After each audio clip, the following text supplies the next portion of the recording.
જય શ્રી કૃષ્ણ મિત્રો, આવી જાઓ. આજે તુવેરના દાણા નાખીને ભરેલા રીંગણનું એકદમ દેશી સ્ટાઇલમાં આપણે શાક બનાવીશું. તો એના માટે તુવેરના દાણાને મેં બાફીને કચરી લીધા છે.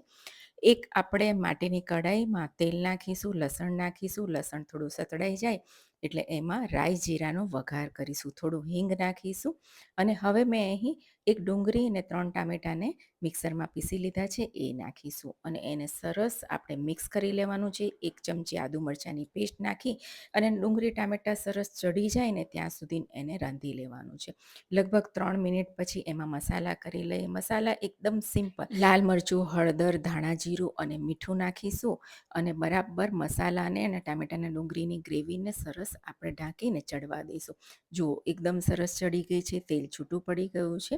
હવે આ સ્ટેજ પર આપણે જે કચરી રાખેલા તુવેરના દાણા છે એ નાખીશું અને એને પણ મિક્સ કરી લઈશું અને ફરીથી ઢાંકીને 1 થી 2 મિનિટ માટે એને સરસ મસાલા સાથે મિક્સ કરી લઈશું. હવે થોડા લીલા ધાણા નાખીશું, મિક્સ કરીશું. ગેસની ફ્લેમ એકદમ સ્લો કરીશું અને મેં રીંગણના 4 ચીરા કરી લીધા છે.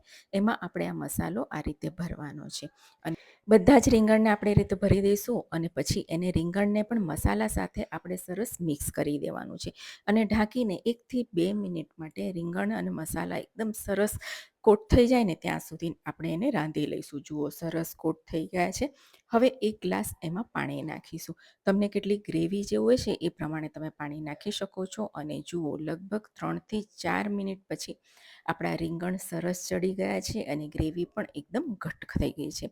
5 ચમચી ગરમ મસાલો નાખીશું, થોડા લીલા ધાણા નાખીશું, મિક્સ કરીશું તો તૈયાર છે એકદમ ટેસ્ટી દેશી સ્ટાઇલમાં આપણા માટીના વાસણમાં બનાવેલા રીંગણનું ભરેલું શાક. રોટલા સાથે ખાશો ને તો મજા જ પડી જશે. તો ચોક્કસથી ટ્રાય કરજો.